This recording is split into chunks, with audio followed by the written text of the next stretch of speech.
Hi friends, नमस्कार। कैसे हैं आप सब? चलिए, आप सबसे उम्मीद करते हैं कि आप सब अच्छे होंगे। और लगातार जो बिहार में मैंडेट आया है उसके बारे में आप जानकारी तो रखे ही हैं, आप सबसे उम्मीद करते हैं। और दोस्तों, आज हम लोग चर्चा करेंगे जनता दल यूनाइटेड जो पार्टी है उसके बारे में। और निश्चित तौर पर हम पिछले वीडियो में या आपसे बातचीत में ये बात हमेशा कहते रहे हैं कि नीतीश कुमार, माननीय नीतीश कुमार जो मुख्यमंत्री हैं, जो 10वीं बार अब शपथ ले चुके हैं, चुनाव का मैंडेट आने के बाद, चुनाव का रिजल्ट आने के बाद, 14 नवंबर को जो रिजल्ट आया उसके बाद।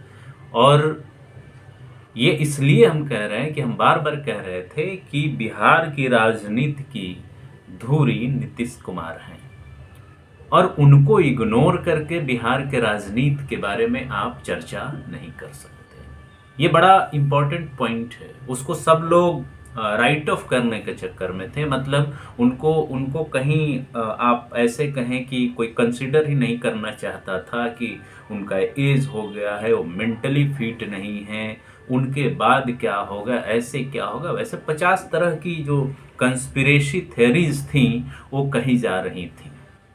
उनके स्ट्रेंथ के बारे में जब आप कहिए तो लोग कहते थे कि मतलब आप उनको बहुत ज़्यादा ओवर एस्टिमेट कर रहे हैं। ऐसी बात नहीं थी। आपको ये बात समझना होगा कि नीतीश कुमार ने 2005 से लेकर के अभी तक जिस फॉर्मूले से काम किया है, जिस स्ट्रेटजी से उन्होंने काम किया है, उसके साथ साथ उनका जो व्यक्तित्व रहा है, उस व्यक्तित्व को लोग बड़ा ही अंडर एस्टिमेट करने की कोशिश करते हैं। उन्होंने जिस स्ट्रेटजी से बिहार में अपने आप को खड़ा किया है, जिस कम्युनिटी से वो आते हैं, उसकी अगर जनसंख्या देखिएगा, उनकी संख्या देखिएगा तो बहुत कम है। ये इस बात से ये प्रूफ होता है कि केवल एक जाति या जाति समूह के सपोर्ट से, केवल कोर वोटर से आप बहुत बड़ा रोल प्ले नहीं कर सकते। आपको कुछ ऐसी कंस्टिट्यूएंसी भी क्रिएट करनी होती है जिससे आप सरकार में आ सके। निश्चित तौर पर उनके पार्टी का आधार वोट अगर कहें, आधार जो उनके पार्टी का रहा है वो लौकुश समीकरण रहा है। लेकिन केवल लौकुश समीकरण के ही आधार पर आप ये कह दें कि वो चुनाव जीतते हैं और सरकार बनाते हैं, तो ये आपका कंक्लूजन गलत है। केवल कोर वोटर के आधार पर अगर सरकार बनती तो 2005 के बाद अगर हम उठा करके देखें, जो माई फॉर्मूला था वो सबसे बड़ा कंस्टिट्यूएंसी क्रिएट करता है यादव और मुस्लिमों का। तो ऐसा अगर होता तो वही लोग सरकार बना लेते, लेकिन ऐसी बात नहीं है। ये बात आपको समझनी होगी। और ये जो चुनाव हुआ 2025 के नवंबर में, जो रिजल्ट आया है, उसने ये फिर से साबित किया कि नीतीश कुमार क्यों इंडिस्पेंसेबल हैं, क्यों अति आवश्यक हैं बिहार के राजनीति को समझने के लिए। और बिहार के राजनीति में कुछ लोग उन्हें आजाद शत्रु कह रहे हैं तो कुछ लोग उन्हें भीष्म पितामह कह रहे हैं। ऐसा क्यों है? ऐसा क्यों है? भारतीय जनता पार्टी पिछले चुनाव में 2020 में उनसे बड़ी पार्टी रही है। लगभग 73-74 सीट उसके पास थी। सबसे बड़ी पार्टी के रूप में अगर हम देखें तो आरजेडी, राजद थी। और तीसरे नंबर की पार्टी अगर हम कहें तो वो जनता दल यूनाइटेड थी। और निश्चित तौर पर उस समय जिस तरह से लोजपा जो है, आर रामविलास लोजपा आर के जो चीफ हैं, जिस तरह से भारतीय जनता पार्टी के हनुमान बने हुए थे और जिस तरह से उन्होंने पूरी तरह से जदयू को कमज़ोर करने की कोशिश की और उसका नतीजा भी आदमी देखा, तो कहने का मतलब ये है कि वैसी पार्टी भी, जो सबसे बड़ी पार्टी इस बार बन के उभरी है, वैसी पार्टी भी क्यों नहीं इग्नोर कर पा रही है। हर जगह तो भाजपा अपना सीएम बना देती है, बिहार में ऐसा क्यों नहीं हो पाता? और बिहार में अगर सत्ता में रहना है तो नीतीश कुमार निहायत जरूरी क्यों हो जाते हैं? और मैं बार बार कह रहा था दोस्तों, पिछले वीडियो को भी आप उठा के देख लीजिए, तो उसमें बार बार मैं कह रहा था कि जो एनडीए है और उसका जो कोलिजन है, उसका जो सामाजिक समीकरण है, वो समीकरण महागठबंधन के समीकरण से अधिक मजबूत और पोटेंट है। यानी कि उसके फेवर में अगर सामाजिक समीकरण काम कर गया, इंटरनल वोट पार्टियों ने अपना ट्रांसफर करा लिया, तो वो मेजोरिटी तुरंत बना लेंगे और सरकार में वापिस आएंगे।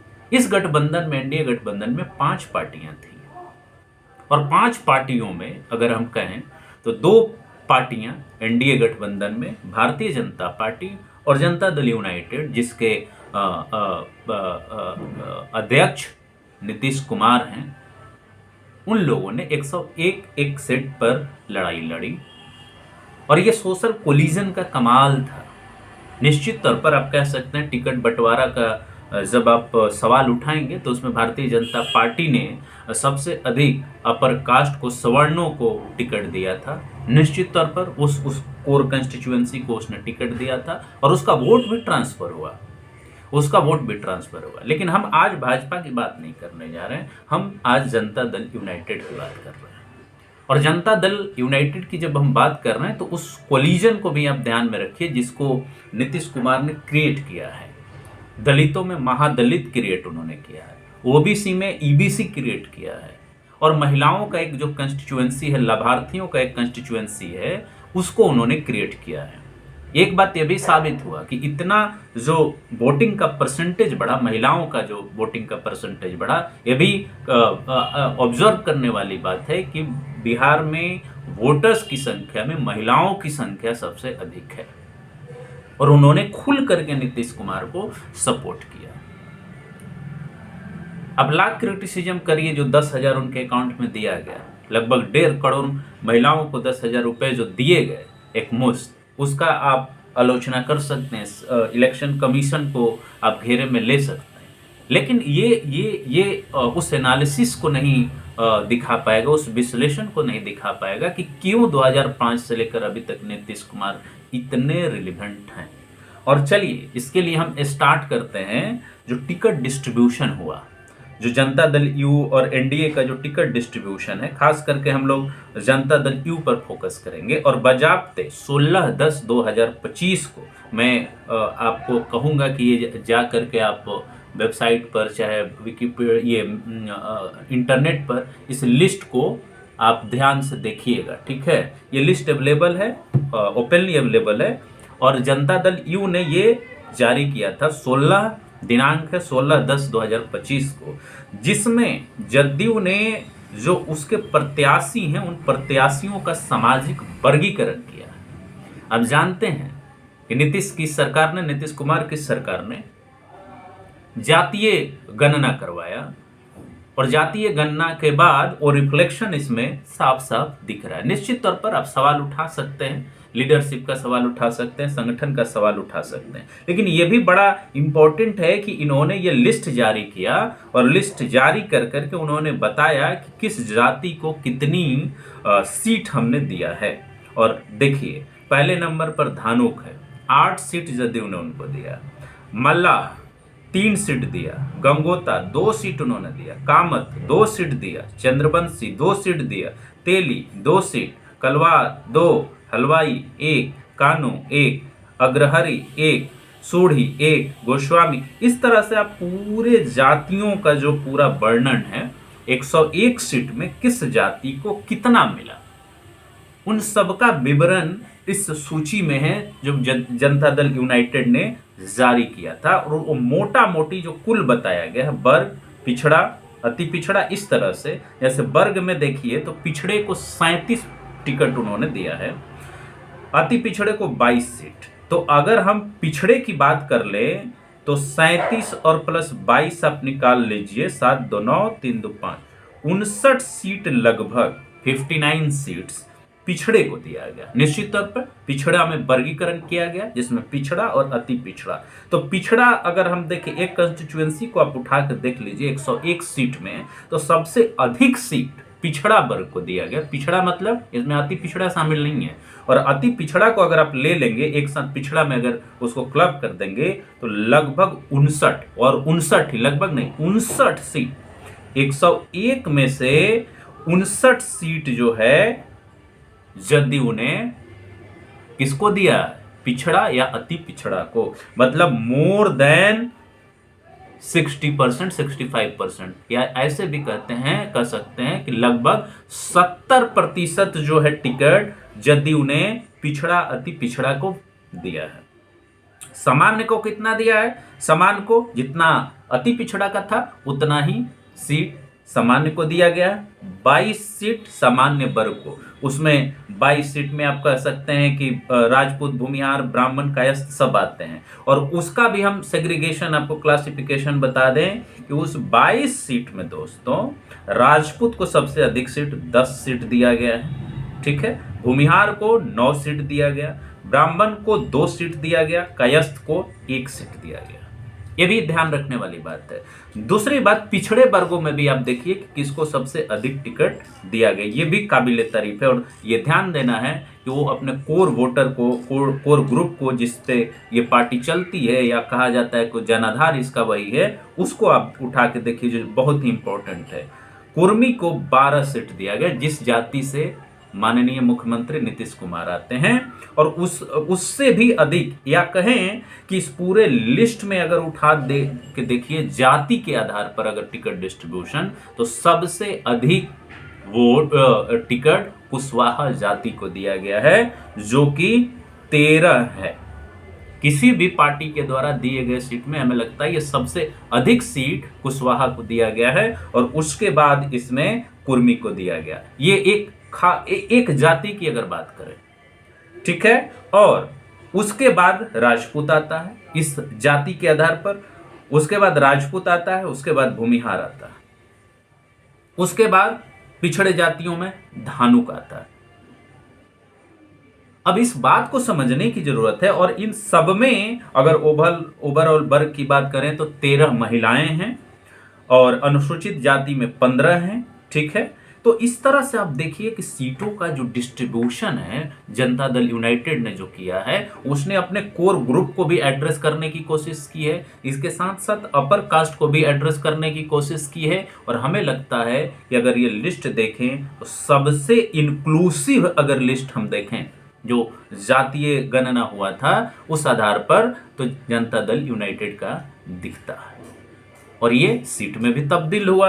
आप ये कह सकते हैं कि अगर हम 101 सीट जदयू ने लड़ा और उसमें जो है 85 सीट उसने जीता है, 85 सीट जीता है, इसका मतलब लगभग मोर देन 80% सीट उसने जीता है। मतलब 80% के आसपास उसका स्ट्राइक रेट रहा है। ये बात आपको समझने की जरूरत है। ये है सोशल इंजीनियरिंग, ये है सोशल इंजीनियरिंग जिसमें नीतीश कुमार ने अपने लिए कंस्टिट्यूएंसी क्रिएट किया है।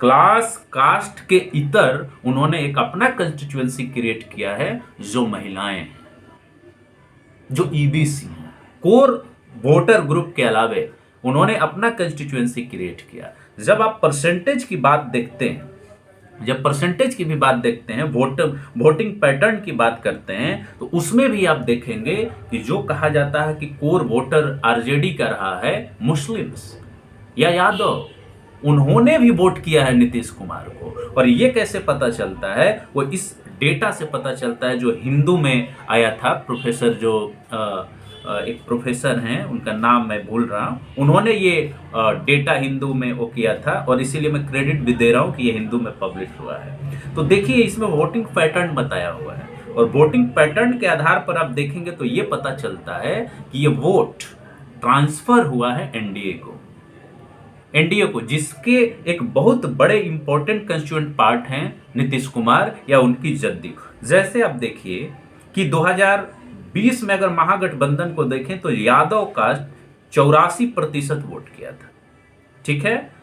और 25 में वो कम करके लगभग 10% कम हुआ, और महागठबंधन को यानी कि 2020 में 84% मिला था, और 2020 में 84% मिला था, और 2025 में मात्र 74%।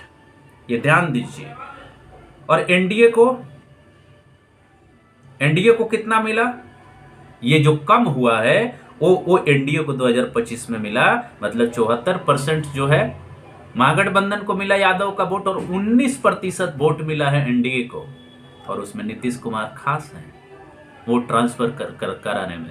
भाजपा के जो यादव के लीडर हैं वो खास हैं। मुस्लिम का देखिए, जो इसके कोर कंस्टिट्यूएंसी में आते हैं आरजेडी के मुस्लिम, 2025 में जो है महागठबंधन को 70% वोट किए हैं, जबकि 2020 में कितना किए थे? 76%। 76% से वो कितना आ गए? 70 पर, मतलब 6% कम उन्होंने वोट किया है। और उसमें भी 2025 में AIMIM को 9% वोट गया है। और मुस्लिम कितने वोट किए हैं एनडीए को? 7% इस बार। आप समझिए इस बात को। ये वोट कहां ट्रांसफर हुआ? ये वोट इनके लिए ट्रांसफर हुआ, नीतीश कुमार और एनडीए के लिए ट्रांसफर हुआ। उसी तरह ओबीसी ने बहुत बड़े नॉन यादव जो वोटर्स हैं, महिला जो वोटर्स हैं, वो नीतीश कुमार को सपोर्ट किए। और अब देखिए कि सबसे बड़ा, अगर भाजपा बड़ी भी पार्टी है तब भी देखिए स्ट्राइक रेट सबसे अधिक किसका अधिक है? लगभग 43 सीट था नीतीश कुमार का, और लगभग उन्होंने डबल कर दिया। और ये डबल करना ये बताता है कि उनकी चुनावी इंजीनियरिंग कितनी स्ट्रांग है। उनका जो बैकबोन है, जो बैकबोन आप कह सकते हैं कि कुशवाहा कुर्मी, वो पिछड़े में आता है, और नॉन यादव वोटर, उसको उन्होंने पूरा ट्रांसफर कराया अपने एनडीए पार्टनर्स को। सबने एक्सीलेंट परफॉर्मेंस किया। ये तभी हो सकता है जब एक पार्टी दूसरे पार्टी के लिए या अलायंस पार्टनर के लिए वोट ट्रांसफर कराए। तो कुर्मी और कुशवाहा वोटर पूरी तरह से, कुछ परसेंटेज को छोड़ दें तो वो पूरी तरह से, उसको एक अलग एनालिसिस में हम लेके आएंगे उस डेटा को कि किसने पिछली बार किसको वोट किया था, कैसे किया था, उसकी बात हम अलग से करेंगे। लेकिन जदयू की अगर बात करें तो 43 से 85 सीट जीतना ये अपने आप में बताता है कि एंटी इनकम्बेंसी पूरी तरह से फेल रहा है। जो एनडीए की स्ट्रेटजी रही, नीतीश कुमार की स्ट्रेटजी रही, जो उनका पर्सनालिटी रहा, there is no single factor which determines the result of Bihar Assembly's election. Rather, there are multiple factors which need to be considered while analyzing the outcome of the Bihar Assembly election 2025. तो उसमें उनके personality का भी role है, बहुत बड़ा role है personality का। इतना सोबर और इतने अच्छे तरीके से आप लाख उन पर एलिगेशन लगाएं, लाख आप उनको मेंटली वो करने की कोशिश करें, लेकिन एक बात नोट कर लीजिएगा, मैं बार बार ये बात कह रहा हूं, एक बात नोट कर लीजिएगा कि आने वाले समय में नीतीश कुमार को गाली दे करके, उनको अंडर एस्टिमेट करके, उनको नीचा दिखा करके आप राजनीति नहीं कर सकते। There is sympathy factor also. उनकी भाषा जनरली बेलगाम नहीं होती है, ये पर्सनालिटी है उनका। और ऐसा ही नहीं, 10वीं बार वो मुख्यमंत्री बने, 10वीं बार मुख्यमंत्री की शपथ लिए, सॉरी। तो दोस्तों, जो सोशल इंजीनियरिंग उन्होंने करा, और इसके साथ साथ जो एनडीए पार्टनर्स थे, जिस तरह से उन लोगों ने सोशल इक्वेशन बनाया, वो इक्वेशन शुरू से ही इंक्लाइंड दिख रहा था कि उनके साथ ज्यादा वोटर्स ग्रुप जुड़ेगा।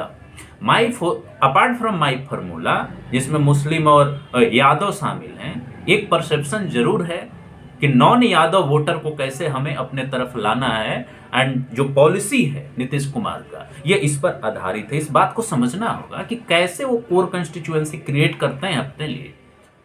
दोनों एक्सट्रीम के बावजूद, एक तरफ राजद और एक तरफ भारतीय जनता पार्टी, उन दोनों एक्सट्रीम के बीच में एक मिडिल पाथ एडॉप्ट कर करके एक नया कंस्टिट्यूएंसी क्रिएट करना, ये बहुत बड़ा रोल प्ले किया इस इलेक्शन में भी, और ये प्ले करता रहा है 2005 से लेकर के अभी तक।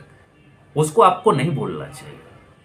और जिस तरह से टिकट डिस्ट्रीब्यूशन किया है उन्होंने, उस टिकट डिस्ट्रीब्यूशन को उठा करके देख लीजिए कि जो कास्ट सर्वे था, उस डेटा को ध्यान में रखा गया, उस तरह से अपने कोर कंस्टिट्यूएंसी को एड्रेस किया गया। और निश्चित तौर पर जो जंगल राज का परसेप्शन है, निश्चित तौर पर election is perception war, you can't forget that. तो बहुत सारे मल्टीपल फैक्टर्स हैं जिसकी वजह से, और इस बार का स्ट्रेटजी भी एनडीए का बहुत अच्छा रहा कि सारे अलायंस पार्टनर के कंसर्न को एड्रेस किया गया टाइमली। चिराग पासवान की जो पार्टी थी, जो पिछली बार हनुमान बन करके डैमेज की, उन लोगों ने इस चीज को एड्रेस किया और लोगों ने वोट ट्रांसफर कराया। कोऑर्डिनेशन बहुत बेहतरीन रहा। These are the factors which determines the result of Bihar's assembly election. You can't forget that. एक सिंगल फैक्टर को बताने के बजाय you need to understand the multiple factors along with ticket distribution, the way of coordination, the way of speeches, strategy, planning, and that determines the result of Bihar's election. तो दोस्तों, बहुत लंबा बातचीत करना मुश्किल होता है एक वीडियो में, तो एक नेक्स्ट वीडियो में फिर एनालिसिस करेंगे जो वोटिंग पैटर्न रहा है, जो परसेंटेज रहा है, किस कम्युनिटी ने किसको वोट किया, 20 में किसको किया था, अभी किसको किया था, वो अलग से हम लोग बातचीत करेंगे। तो इसी के साथ हमें अपने बात को समाप्त करने का इजाज़त दीजिए। नमस्कार, धन्यवाद, जय हिंद, जय भारत, जय संविधान, जय बिहार। Thank you.